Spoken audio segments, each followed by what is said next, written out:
Okay, so we're diving deep today into something a lot of you have been asking about, which is how to like live a more creative life, Yeah. right? But without feeling overwhelmed. Yeah. And to help us unpack that, we are going to Elizabeth Gilbert's Big Magic. Yes. We're going to be looking at some of her key ideas around courage and enchantment and permission and persistence and trust. Lots of good stuff in there. Oh, yeah. Yep. And even a little bit of divinity Oh, yeah. in terms of like where our inspiration comes from. A little touch of magic. Right, exactly. So Totally. think of this deep dive as like your personal guide to unlocking Gilbert's most potent wisdom on creativity. Absolutely. And, your requests will let us straight to Big Magic. Oh, yeah. And that is the sole source that we're going to be drawing on today for our deep dive. Okay, cool. And the mission here is to really extract those practical and inspiring nuggets that Gilbert offers up on how to connect with your own creative potential. Okay. But to do it with less fear and more joy. Right. Exactly. I mean, have you ever had that, like, have you ever felt that spark? Oh, yeah. You know, that creative spark and A then... little flicker. Yeah, and then it just like... Poof. It's gone. Gone. And often it's because of fear or, Yeah, self-doubt creeps in. the inner critic. Yeah. Yeah, exactly. Or maybe you've just wondered, like, where do these ideas even come from? That's a good question. Right? Yeah. So we're going to be exploring Gilbert's fascinating and almost magical approach to these questions. Yeah, she really brings in this concept of magic in a way that's, I think, really helpful for people. Yeah. And one of the central ideas in her thinking is that creativity isn't just something that we do. Right. It's almost like it's a living force. Yes. It's something that actively seeks us out. Yeah, it's looking for us. Yeah, looking for a willing partner to collaborate with. A collaborator, exactly. Yeah. And so we're going to be looking at her belief that ideas are constantly swirling around us. It's like a whirlwind. Right, yeah. Hoping to find someone like you to bring them into being. Yeah, they're knocking on the door saying, let me in. Right, exactly. So let's start with, I guess, the bedrock of it all, which is courage. Yeah. And how we deal with that universal stumbling block, which is fear. Yes, absolutely. So Gilbert opens up with a really interesting story. Okay. It's about Jack Gilbert. Okay. Who is a poet of remarkable talent. Okay. And what's really compelling about his life is that he deliberately chose a path away from the pursuit of fame. And instead, he prioritized a life that was rich in personal experience. Okay. And so he had this notion of stubborn gladness. Stubborn gladness. Stubborn gladness, yeah. Which is this idea of making a conscious decision to find joy and create, even when things are tough. Yeah. And this feels particularly relevant, I think. Yeah. He encouraged his students to embrace creative living, not just as a hobby, but as a fundamental act of engagement with the world. Right. Almost as a form of resilience. Right. And the question he posed to one young writer really makes you pause. Okay. He said, do you have the courage to bring forth this work? The treasures that are hidden inside you are hoping you will say yes. Wow. Yeah, that's powerful.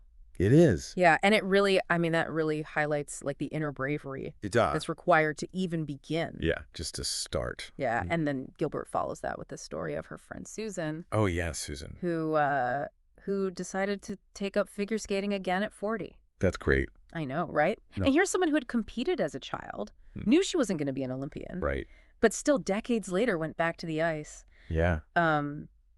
And completely ignored any kind of self-consciousness. Yeah. Or those unspoken societal rules about what a middle-aged woman should be doing. Exactly. She did it purely for the joy, for that incredible sense of freedom and connection that she found on the ice. Yeah.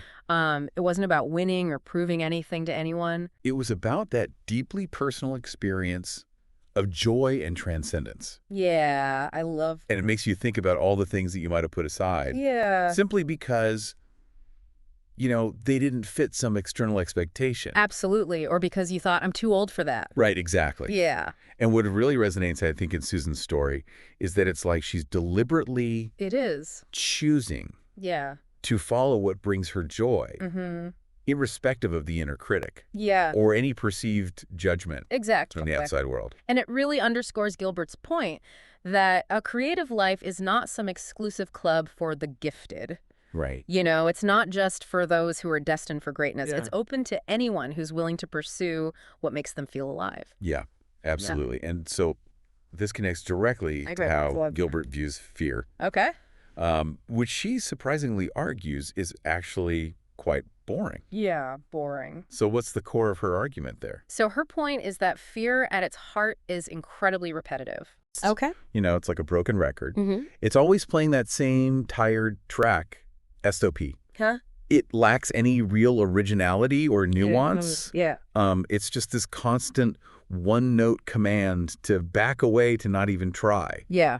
And what's more, she emphasizes that this SOP, signal of fear, is universal. Yeah. It's a fundamental human instinct. It is. Something that we share with pretty much every living creature. Right. So in that sense, feeling afraid isn't some unique personal failing. Right. It's just a basic part of being alive. Yeah. There's nothing particularly special or insightful about your fear. Uh-huh. That's so interesting. Yeah. It kind of takes the power away from it a little bit, doesn't it? It does. If it's just this same old boring song, right. Maybe we don't have to give it so much attention. Exactly. And Gilbert makes this crucial distinction that being brave isn't about the absence of fear. Right. It's about acknowledging the fear and choosing to act anyway. Right. Creativity, she argues, isn't a path for the fearless. Because fear is likely always going to be there to some degree. Yeah.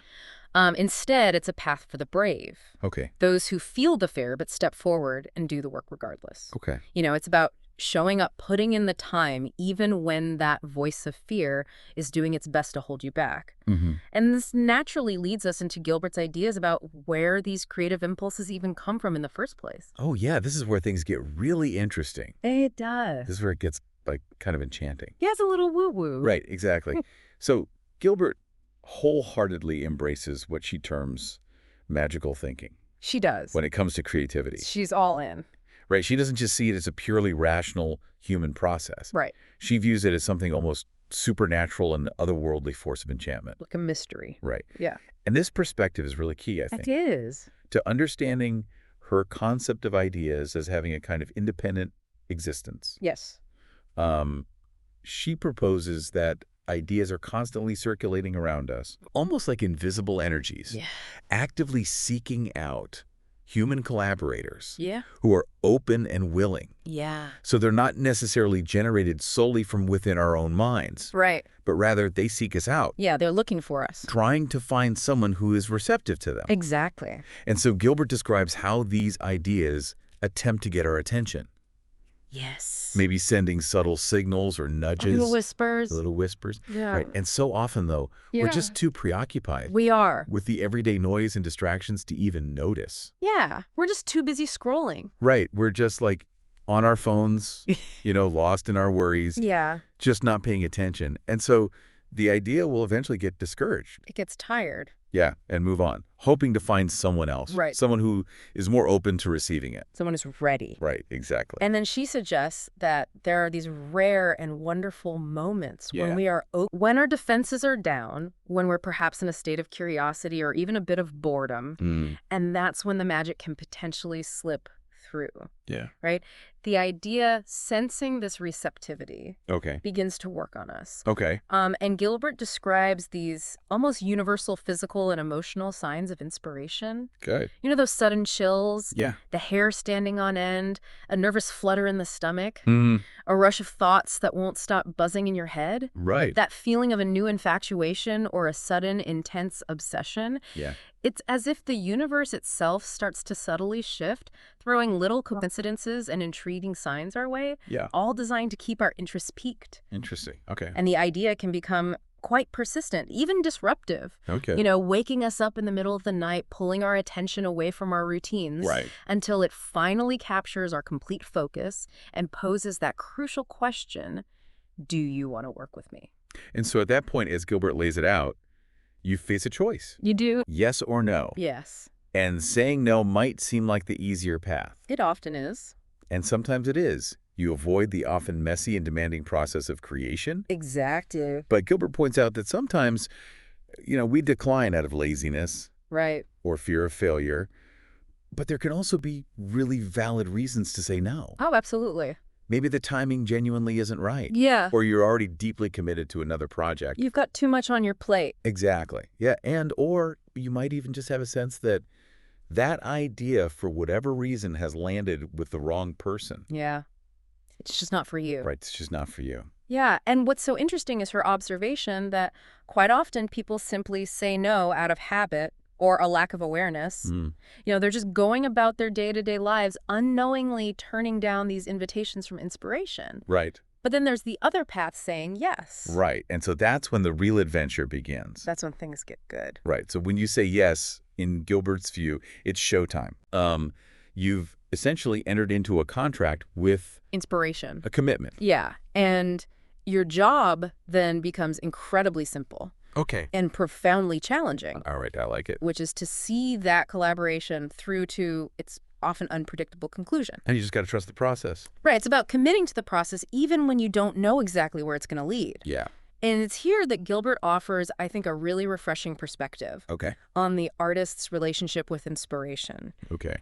She actively pushes back against this long-standing romanticized image yes. of the tormented artist. Yeah. This belief that suffering and angst are somehow prerequisites. You have to suffer for your art. Right, for creating meaningful art. Right. And while she acknowledges that some individuals might genuinely be drawn to that path, she raises questions about whether it's really productive. Right. And whether it ultimately leads to any kind of lasting fulfillment. Yeah. So instead, she champions a different approach. One of a more cooperative, humble, and even joyful partnership with inspiration. I like that. So this shift in perspective, this idea of a joyful partnership, involves actively working to remove the obstacles that can hinder your creative flow. Right. So things that are generally detrimental to your well-being. Okay. Like, negativity or toxic relationships or that constant barrage of self-doubt.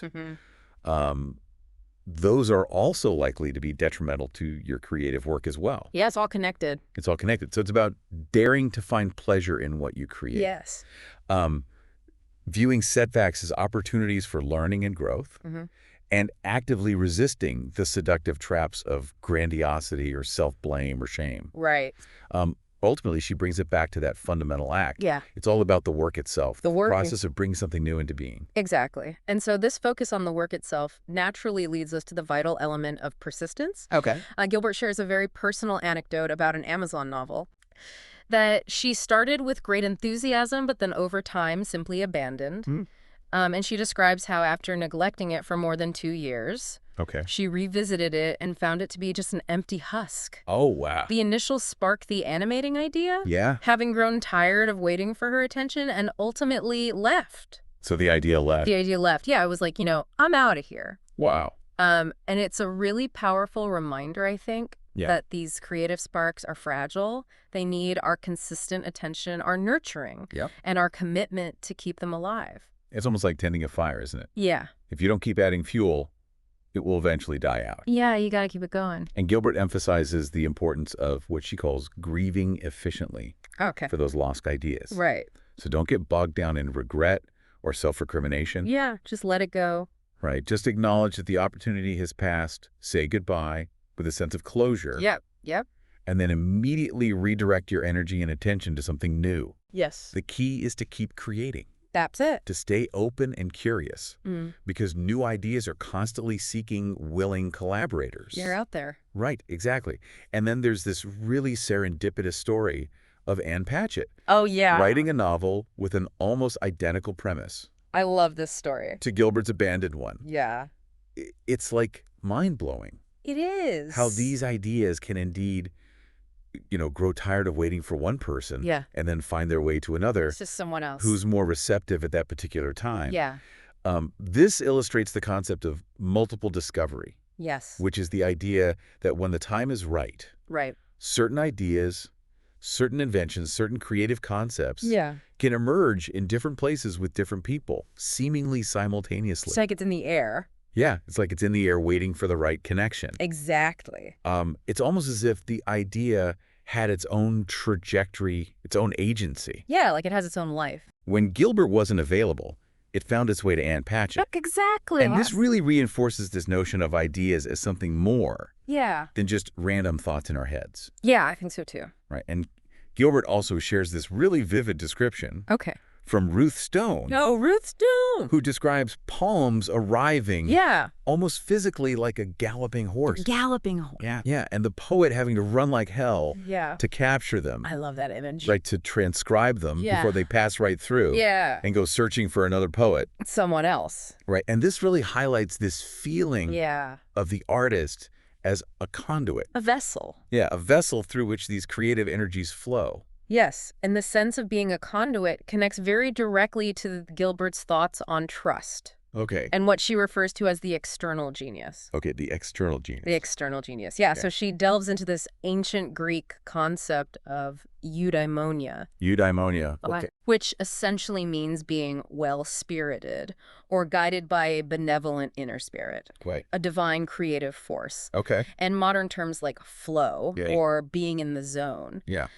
Kind of touch on a similar idea, that feeling of being connected to something larger than oneself. Right. That sense of effortless creation when you're deeply engaged in your work. Yeah, absolutely. So then Gilbert puts forward this idea of the external genius as a helpful mental construct. It's a good tool. Yeah. It's a way to kind of manage the often fragile artist's ego. Yeah. And to allow you to share the credit for your successes and even share the blame for your failures. Okay. So if your work is well received, you can playfully thank your genius for showing up. Right. If it doesn't quite land, well, maybe your genius took a day off. You know, it's a way to lessen the personal weight of both triumph and disappointment. Right. In the creative process. And so this is why she believes that society may have done artists a disservice by labeling certain individuals as geniuses. Yeah. Rather than recognizing that they simply have access to this creative spark. Exactly. This external genius. Right. Right. So the pressure of being a genius That's a lot of pressure. Can be incredibly stifling. Yeah. Potentially leading to creative paralysis or even breakdown. Like with Harper Lee. Right. Exactly. And so Gilbert expresses this wish that Harper Lee, after To Kill a Mockingbird, that she had felt the freedom to just keep writing and publishing. Even if it was just like junk. Right. Even if it was just, cheap and easy books. Exactly. Because the act of creation itself, that connection to the process, is the true gift. That's what it's all about. Not just the final outcome or the bestowed label. Yeah, she wishes that Harper Lee had been a little bit more of a disciplined half-ass. Right, exactly. Yeah. And so Gilbert emphasizes this importance of letting inspiration ebb and flow without giving into panic. Yeah. She recounts this experience of having an entire short story arrive in a dream. Oh, wow. A pure Ruth Stone moment. Like the galloping horse. Right, exactly. Yeah.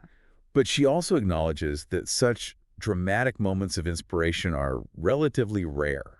They don't happen all the time. And that her genius seems to observe her. Watching. Waiting to see if she's genuinely dedicated to the daily practice of her work. Right.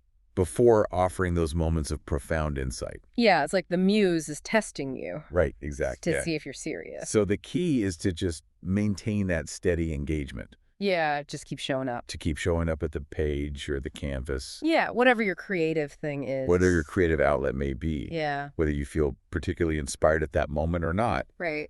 And to always, in some way, acknowledge and thank the creative process itself. Yeah, that's a good practice. Okay, so this brings us to the final section of Gilbert's exploration, which is this realm of divinity and the inherent paradox that lies at the heart of creativity. Okay.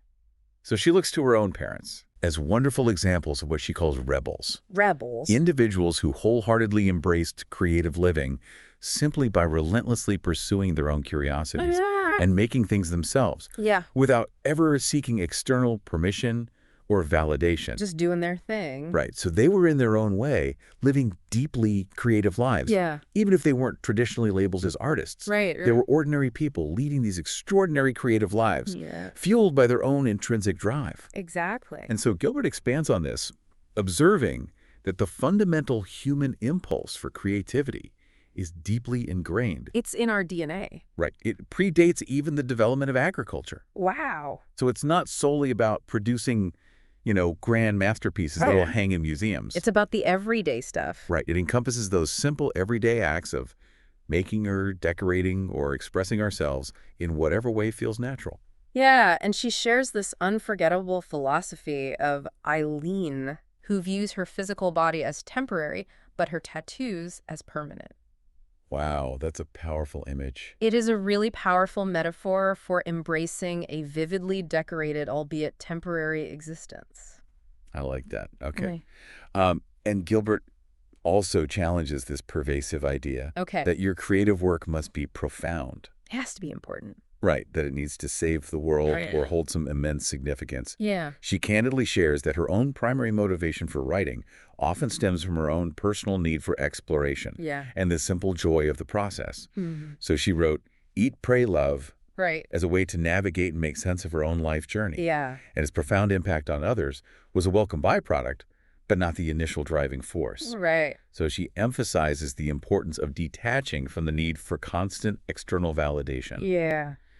And she cautions against the dangers of incurring significant debt in the pursuit of creative endeavors. Don't go into debt for your art. Right, exactly. And she highlights the often underestimated value of self-directed learning and drawing inspiration from the masters who came before us, like Charles Dickens, for instance. And she brings in Werner Herzog's wonderfully blunt encouragement to accomplish things by yourself. I love Werner Herzog. He's so straightforward. It's a powerful reminder of our own inherent agency and potential for self-reliance in the creative sphere. Just get it done. Right, exactly. And she also touches on the often disorienting experience of unexpected success. You know, those funhouse mirrors of external validation. And the crucial importance of not allowing our identities to become solely defined by external reactions to our work. It's not about the likes. Exactly, whether positive or negative. So ultimately, Gilbert arrives at this idea that art in many ways is blessedly, refreshingly non-essential. It's a bonus. Right, a kind of wild and unexpected bonus in our lives. And this leads her to articulate what she calls the central paradox of the creative life. Which is, my creative expression must be the most important thing in the world to me, if I am to live artistically, and it also must not matter at all, if I am to live sanely. She holds those two things in tension. Right. It's this delicate balancing act. It is. Of holding these two seemingly contradictory truths simultaneously. And this brings us to like the practical side of actually engaging with our creativity. How do we do this? Right. The ongoing process of learning and persistence. And Gilbert really emphasizes her own lifelong commitment to the craft of writing, that consistent practice, even during those inevitable periods when inspiration feels distant. We all have those times. Right. And she shares this story of Winifred, who embarked on the study of ancient Mesopotamia at the age of 80. Wow, 80 years old. I know, and went on to become a respected expert in the field. It's a powerful demonstration that passion and a thirst for knowledge can ignite at any stage of life. You're never too old. Never too old. Right. And crucially, Gilbert shines a light on this absolute necessity of developing the resilience to endure disappointment and frustration as part of the creative journey. It's part of the process. Part of the process. And she introduces this concept of the shit sandwich. The shit sandwich. That inevitably comes along with any meaningful pursuit. I love that. Right? And the importance of being so deeply connected. And invested in the work itself. That you're willing to take the bad with the good. To essentially eat the sandwich. Keep the sandwich. Because the overall nourishment is worth it. Because you love it. Right, exactly. And so on a more practical level, Gilbert delves into the often debated role of the day job in a creative life. And she shares her own experience of intentionally maintaining day jobs for a significant period of time. Even after publishing books. Even after achieving publishing success. To avoid burdening her creative work with undue financial pressure. And expectation. It's a lot of pressure to put on your art. Right, and she offers examples of other highly successful creatives. Like Toni Morrison and J.K. Rowling. Wow, Who also navigated their creative pursuits alongside more conventional employment. They had day jobs. They had day jobs, right? And so her concept of painting your ox. Painting your ox. Which is finding creative ways to embellish and find beauty in these seemingly mundane aspects of your life. Even in stolen moments. And with limited resources. It's a reminder that creativity can flourish. It can. Even in the most unlikely circumstances. So she shares this image of a man in India who lovingly painted the horns of his working ox. Oh, that's sweet. Right? And then she uses this really vibrant metaphor of having an affair with your creativity. Like an affair. Yeah, to describe the kind of passionate dedication that's required for creative pursuits. Yeah. Even when you're juggling a multitude of other responsibilities. The day-to-day stuff. Right, in a busy life. Yeah, we all have that. And so this directly addresses the dangers of laziness. Yeah. And the paralyzing pursuit of perfectionism. All right. Advocating instead for embracing the idea of becoming a disciplined half-ass. A disciplined half-ass. And then internalizing the liberating truth that done is better than good. So true. Right. And as she brilliantly puts it, nobody was ever thinking about you anyhow. Which should free us all to create imperfectly. Yes. And without that intense fear of judgment. Right. Gilbert also thoughtfully addresses the often unpredictable nature of success in creative fields. Yeah. Drawing a useful distinction between viewing your creative work as a career. Right. Focused on external validation and financial reward versus a vocation. Yeah. Something that's driven by a deep inner calling and intrinsic passion. It's a calling. Oh. Host speaker.